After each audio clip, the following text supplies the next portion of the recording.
एक लाल मुर्गी एक बाड़े में रहती थी। लाल मुर्गी अपना लगभग सारा समय बाड़े के चारों ओर घूमकर कीड़े पकड़ने में लगाती थी। लाल मुर्गी को कीड़े बहुत स्वादिष्ट लगते थे और वो कीड़ों से बहुत प्यार करती थी और लाल मुर्गी को लगता था कि उसके बच्चों के स्वास्थ्य के लिए कीड़े बहुत जरूरी हैं। लाल मुर्गी को जितनी बार कीड़ा मिलता वह अपने चूजों को बुलाकर उन्हें कीड़े खिलाती थी। बकरी, बिल्ली, चूहा और लाल मुर्गी की कहानी। उसी बाड़े में एक बिल्ली, एक बकरी और एक चूहा रहते थे। बिल्ली बहुत ही आलसी थी। बिल्ली दिन भर बाड़े के दरवाजे में आलस्य से झपकी लेती रहती थी है। यहाँ तक कि चूहे जब उसको परेशान करते तो भी वो अपने आलस के कारण उनके पीछे भी नहीं जाती थी। खुद को परेशान करने के लिए इधर उधर भागे चूहे को डराने के लिए खुद को परेशान नहीं करती है। चूहे और बकरी भी बहुत ही आलसी थे और उनके पास भी दिन भर खाना खाने और पेट फुलाकर पड़े रहने के अलावा कोई काम नहीं था। यहाँ तक कि उनके मालिक को खाना भी उनके मुंह के आगे रखना पड़ता था। एक दिन लाल मुर्गी को एक बीज मिला। यह एक गेहूं का बीज था, लेकिन लाल मुर्गी कीड़ों की इतनी आदी थी कि उसे लगा कि यह कुछ नया और शायद बहुत स्वादिष्ट प्रकार का मांस है। उसने उसे धीरे से काटा और पाया कि यह स्वाद में एक कीड़े जैसा नहीं था। लाल मुर्गी ने इसे लेकर काफी पूछताछ की कि यह क्या हो सकता है।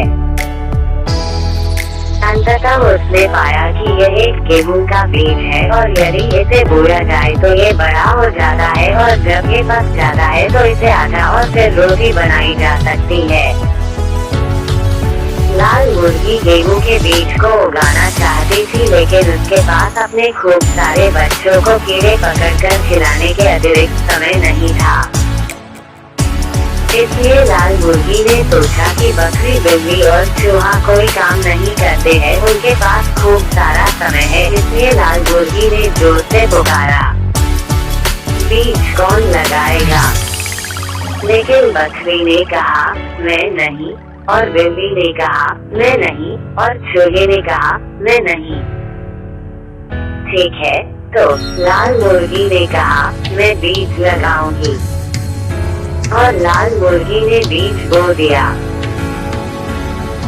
फिर वो लंबे गर्मी के दिनों में अपने दैनिक कर्तव्यों को करने लगी और अपने चूजों को खिलाने के लिए कीड़े खोजने लगी, जबकि बकरी, बिल्ली और चूहा खा खाकर मोटे हो गए और समय के साथ साथ गेहूं उगकर बड़ा पौधा बन गया और फसल के लिए तैयार हो गया। एक दिन लाल मुर्गी ने देखा कि गेहूं कितना बड़ा था और अनाज पका हुआ था, इसलिए वह तेजी से पुकारने के लिए दौड़ी, गेहूं कौन काटेगा? बकरी ने कहा मैं नहीं, बिल्ली ने कहा मैं नहीं, और चूहे ने कहा मैं नहीं।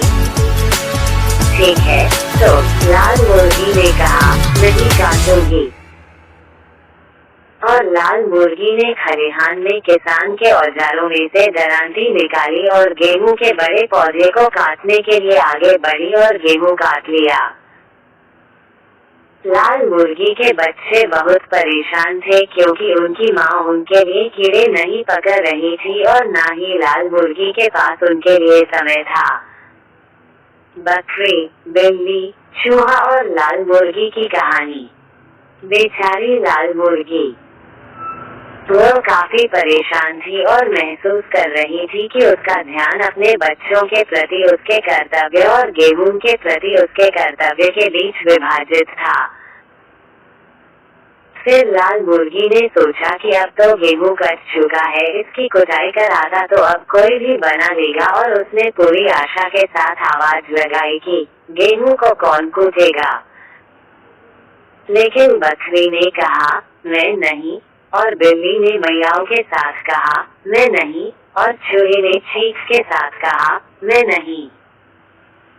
लाल मुर्गी ने निराश होकर कहा ठीक है, मैं ही गेहूं कूटूंगी। मुर्गी ने पहले अपने बच्चों को खाना खिलाया और जब उसने उन सभी को दोपहर की झपकी के लिए सुलाया तो वह बाहर गई और गेहूं की कुटाई की। फिर उसने पुकार कर कहा, गेहूं को चक्की में पीसने के लिए कौन ले जाएगा? बकरी ने कहा, मैं नहीं। और उस बिल्ली ने कहा, मैं नहीं। और उस चूहे ने कहा, मैं नहीं। लाल मुर्गी कुछ नहीं कर सकती थी। उसने कहा, ठीक है, मैं ही इस चक्की पर पीसने के लिए ले जाऊंगी। वो गेहूं की बोरी उठाकर दूर की चक्की में चली गई।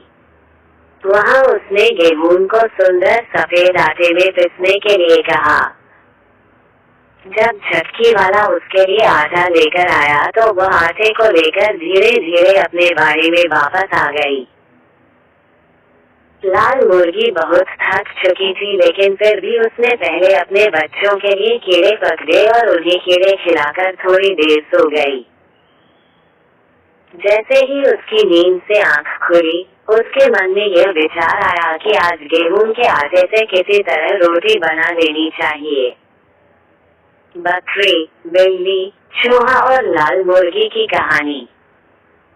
लेकिन उसने सोचा कि उसे रोटी तो बनानी नहीं आती है, इसलिए लाल मुर्गी जोर से चिल्लाई और पुकारा, रोटी कौन बनाएगा? लाल मुर्गी की एक बार फिर उम्मीदें धराशायी हो गईं। बकरी ने कहा, मैं नहीं। बिल्ली ने कहा, मैं नहीं। और चूहे ने कहा, मैं नहीं। तो लाल मुर्गी ने एक बार फिर कहा, फिर मैं ही रोटी बनाऊंगी।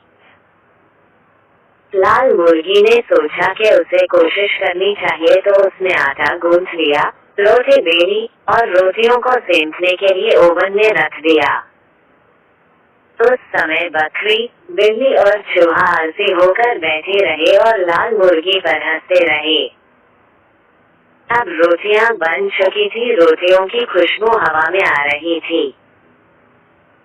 लाल मुर्गी नहीं जानती थी कि रोटी खाने लायक होगी या नहीं, लेकिन जब छोटी छोटी प्यारी भूरी रोटियां ओवन से निकली तो वह बहुत खुश थी।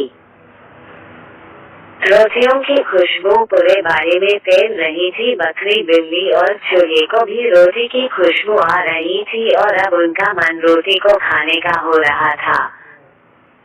फिर शायद इसलिए कि उसे आदत हो गई थी, लाल मुर्गी ने पुकारा, रोटी कौन खाएगा? बाड़े के सभी जानवर लाल मुर्गी को देख रहे थे और उनके मुंह में पानी आ रहा था। और बकरी ने कहा, मैं खाऊंगी। बिल्ली ने कहा, मैं खाऊंगी। चूहे ने कहा, मैं खाऊंगा। लेकिन छोटी लाल मुर्गी ने कहा, नहीं, आप नहीं खाओगे, मैं खाऊंगी। और लाल मुर्गी और उसके बच्चों ने मिलकर रोटी को बड़े मजे से खाया। बकरी, बिल्ली और चूहा सोच रहे थे कि काश उन्होंने मुर्गी की मदद की होती तो उन्हें भी मजेदार स्वादिष्ट रोटी खाने को मिलती।